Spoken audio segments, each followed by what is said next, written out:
आज सुबह सुबह ही रविकांत भैया का फोन आया। छुटकी, उन्होंने आंसू से भीगे स्वर में कहा, रमा नहीं रही। अभी कुछ देर पहले वह हमें छोड़ गई। मेरा जी धक से रह गया।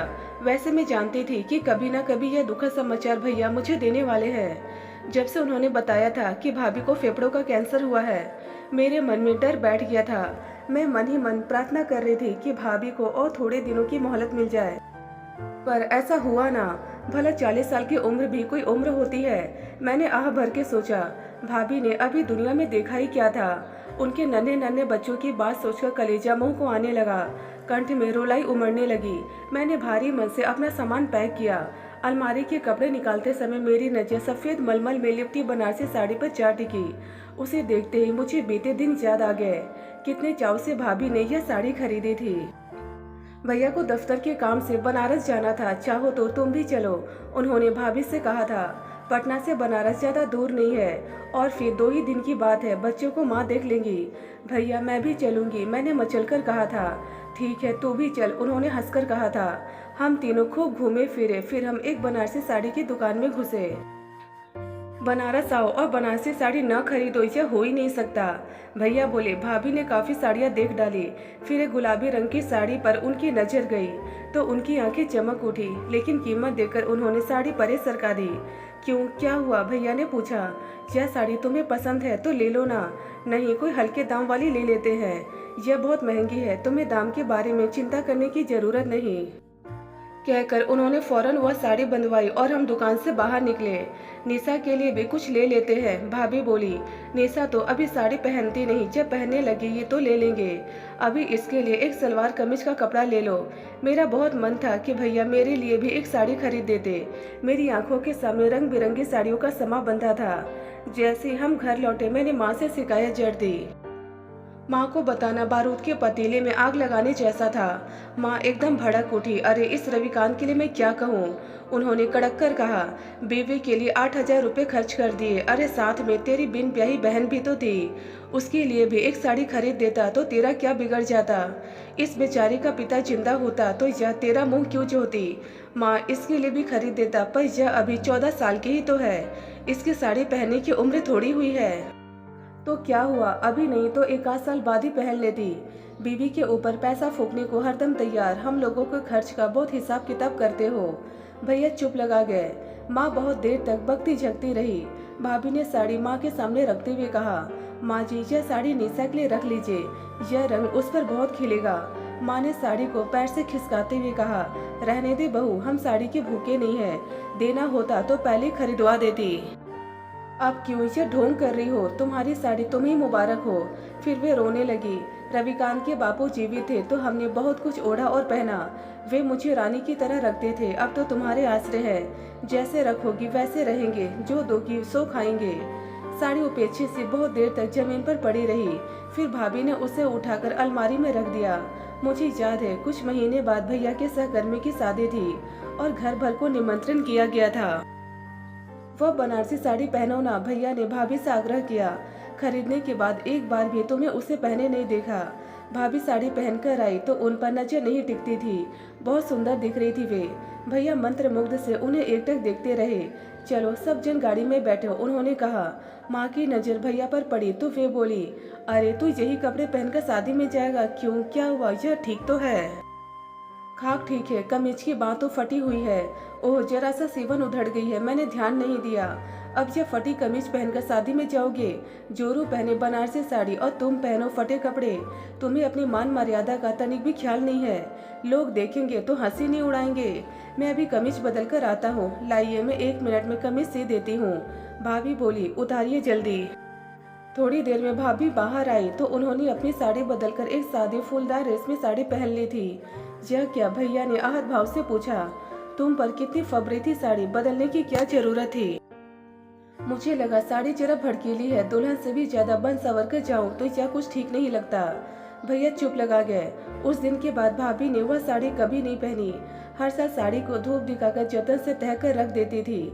मैं जानती थी कि भाभी को माँ की बात लग गई है। माँ असमय पति को खोकर अत्यंत चिड़चिड़ी हो गई थी। भाभी के प्रति तो वे बहुत ही असहज थी और इधर मैं भी जदा कदा माँ से चुगली जड़कर कलह का वातावरण उत्पन्न कर देती थी। घर में सबसे छोटी होने के कारण मैं अत्यधिक लाडली थी। भैया भी जी जान से कोशिश करते कि मुझे पिता की कमी महसूस न हो और उन पर आश्रित होने की वजह से मुझ में हीन भावना न पनपे। इधर माँ भी पल पल उन्हें कोसती रहती थी कि रविकांत, अब गृहस्थी की बागडोर तेरे हाथ में है, तू ही घर का कर्ता धर्ता है। तेरा कर्तव्य है कि तू सबको संभाले, सबको खुश रखे। लेकिन क्या यह काम इतना आसान था? सम्मिलित परिवार में हर सदस्य को खुश रखना कठिन था। भैया प्रशासन अधिकारी थे, आय अधिक न थी, पर शहर में दबदबा था। लेकिन महीना खत्म होते होते पैसे चूक जाते और कई चीजों में कटौती करनी पड़ती। मुझे याद है एक बार दिवाली पर भैया का हाथ बिल्कुल तंग था। उन्होंने माँ से सलाह की और तय किया कि इस बार दिवाली पर पटाखे और मिठाई पर थोड़े बहुत पैसे खर्च किए जाएंगे और किसी के लिए नए कपड़े नहीं लिए जाएंगे, लेकिन छुटकी के लिए एक साड़ी जरूर ले लेना। अब तो वह साड़ी पहनने लगी है, उसका मन दुखेगा अगर उसे नए कपड़े न मिले तो। अब कितने दिन हमारे घर रहने वाली है।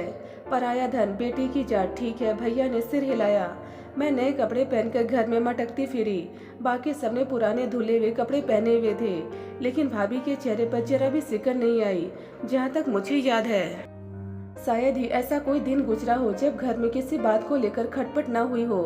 भैया के दफ्तर से लौटते ही माँ उनके पास शिकायत की पोटली लेकर बैठ जाती।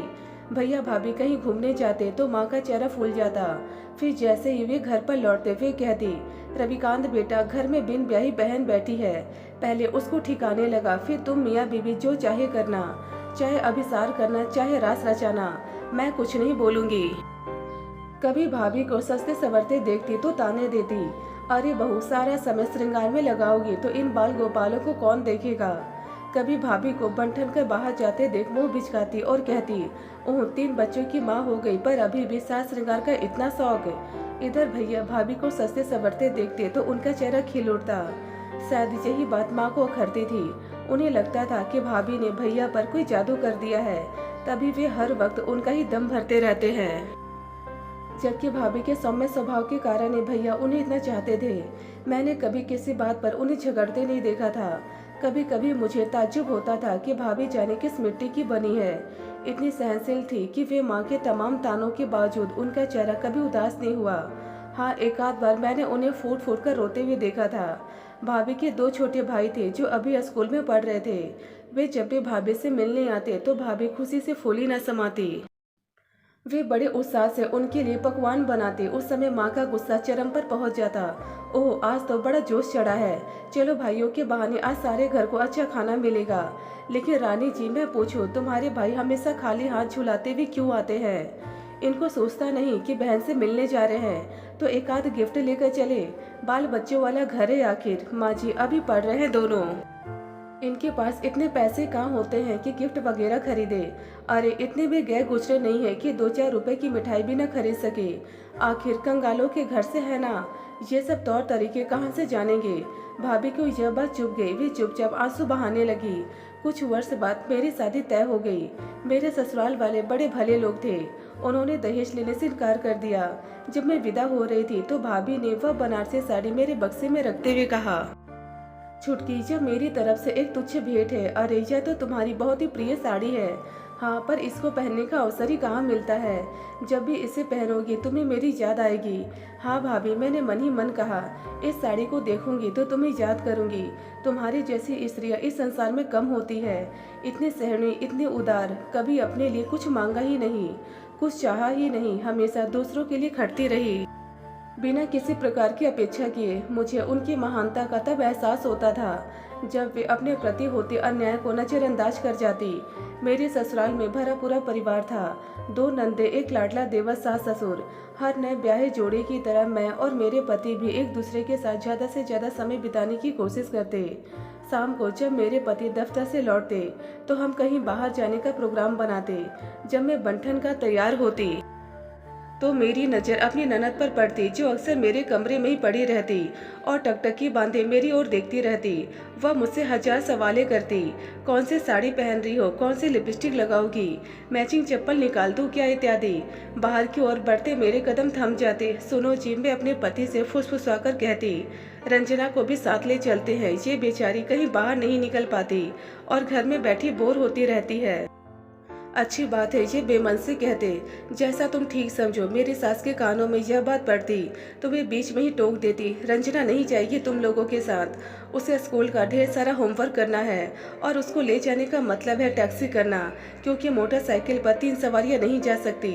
रंजना भुनभुनाती, मुंह फुलाती, अपनी माँ से हुज्जत करती, पर सास का फरमान कोई टाल नहीं सकता था। मैं मन ही मन जानती थी कि मेरी सास जानबूझकर सीमा को हमारे साथ नहीं भेजती थी और उसे घर के किसी काम में उलझाए रखती थी। मैं मन ही मन उनका भार मानती। एक बार मेरे भैया मुझसे मिलने आए थे। माँ ने अपने सामर्थ्य भर को सौगात भेजी थी। मेरी सास ने उन वस्तुओं की बहुत तारीफ की और घर भर को दिखाया। फिर उन्होंने मुझसे कहा, बहू, बहुत दिनों बाद तुम्हारे भाई मुझसे मिलने आए हैं, तुम अपनी निगरानी में आज का खाना बनवाओ और उनकी पसंद की चीज़ें बनवाकर उन्हें खिलाओ। मेरा मन खुशी से नाच उठा। उनके प्रति मेरा मन आदर से झुक गया। कितना फर्क था मेरी माँ और मेरी सास के बर्ताव में। मैंने सोचा, मुझे याद है जब भी मेरी भाभी का कोई रिश्तेदार उनसे मिलने आता तो मेरी माँ की भ्रिकुटी तन जाती। वे किचन में जाकर जोर जोर से बर्तन पटकती ताकि घर भर को उनकी अप्रसन्नता का भान हो जाए।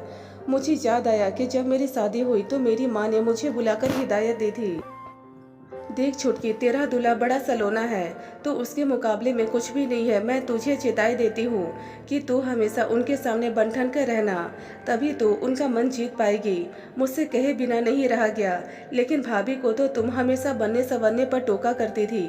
वह और बात है, तेरी भाभी कोई नई नवेली दुल्हन थोड़े ना है, बाल बच्चों वाली है। माँ मुझसे बोली। इसके विपरीत मेरे ससुराल में जब भी कोई त्यौहार आता तो मेरी सास आग्रह करके मुझे नई साड़ी पहनाती और अपने गहनों से सजाती। वे सबसे कहती फिरती, मेरी बहू तो लाखों में एक है। इधर मेरी माँ थी जिन्होंने भाभी को तिल तिल जलाया था, उनकी भावनाओं की अवहेलना करके उनके जीवन में जहर घोल दिया था। ऐसा क्यों किया था उन्होंने? ऐसा करके न केवल उन्होंने मेरे भाई की सुख शांति भंग कर दी थी, बल्कि भाभी के व्यक्तित्व को भी पंगु बना दिया था। मुझे लगता है भाभी अपने प्रति बहुत ही लापरवाह हो गई थी। उनमें जीने की इच्छा ही मर गई थी। यहाँ तक कि जब कैंसर जैसी जानलेवा बीमारी ने उन्हें धर दबोचा, तब भी उन्होंने अपनी परवाह न की, न घर में किसी को बताया कि उन्हें इतनी प्राणघातक बीमारी है। जब भैया को भनक लगी तब तक बहुत देर हो चुकी थी। जब मैं घर पहुंची तो भाभी की अर्थी उठने वाली थी। मैंने अपने बक्से से बनारसी साड़ी निकाली और भाभी को पहना दी। ये क्या कर रही है छुटकी? माँ ने कहा, थोड़ी देर में तो सब राख होने वाला है। होने दो, मैंने रुचिता से कहा। मुझे भाभी की वह छवि याद आई जब वे वधू के रूप में घर के द्वार पर खड़ी थी। उनके माथे पर गोल बिंदी सूरज की तरह दमक रही थी। उनके होठों पर सज्जल मुस्कान थी। उनकी आंखों में हजार सपने थे। भाभी की अर्थी उठ रही थी। माँ का रुदन सबसे ऊंचा था। वे गला फाड़ फाड़ कर विलाप कर रही थी। भैया एकदम काट हो गए थे। उनके दोनों बेटे रो रहे थे, पर छोटी बेटी रानी, जो अभी 4 साल की ही थी, चारों और अबोध भाव से टुकुर टुकुर देख रही थी। मैंने उस बच्ची को गोद में उठा लिया और भैया से कहा, लड़के बड़े हैं, कुछ दिनों में बोर्डिंग में पढ़ने चले जाएंगे, पर यह नन्ही सी जान है जिसे कोई देखने वाला नहीं है। इसको तो मुझे दे दो, मैं इसे पाल लूंगी और जब कहोगे वापस लौटा दूंगी। अरे ये क्या कर रही है? माँ फुसफुसाई, तू क्यों इस जंजाल को मोल ले रही है? तुझे नाहक परेशानी होगी। नहीं माँ, मुझे कोई परेशानी नहीं होगी। उल्टे अगर बच्ची जहाँ रहेगी तो तुम उसे संभाल न सकोगी। लेकिन तेरी सास की मर्जी भी तो जाननी होगी। तू अपनी भतीजी को गोद में लिए पहुंचेगी तो पता नहीं वे क्या कहेंगी। मैं अपनी सास को अच्छी तरह जानती हूँ, वे मेरे निर्णय की प्रशंसा ही करेंगी। मैंने दृढ़ शब्दों में कहा। मुझे ऐसा महसूस हुआ जैसे भाभी अंतरिक्ष से मुझे देख रही हैं और हल्के हल्के मुस्कुरा रही है। भाभी, मैंने मन ही मन कहा, मैं तुम्हारी थाती लिए जा रही हूँ। मुझे पक्का विश्वास है कि इसमें तुम्हारे संस्कार भरे हैं। इसे अपने हृदय से लगाकर तुम्हारी याद ताजा कर लिया करूँगी। दोस्तों, यदि आपको यह कहानी पसंद आई तो प्लीज़ हमें कमेंट बॉक्स में कमेंट कर अपने विचार जरूर बताएं। ढेरों पारिवारिक और शिक्षाप्रद कहानियाँ सुनने और पढ़ने के लिए हमारे चैनल दर्द भरी हिंदी कहानियाँ को जरूर सब्सक्राइब करें। धन्यवाद दोस्तों।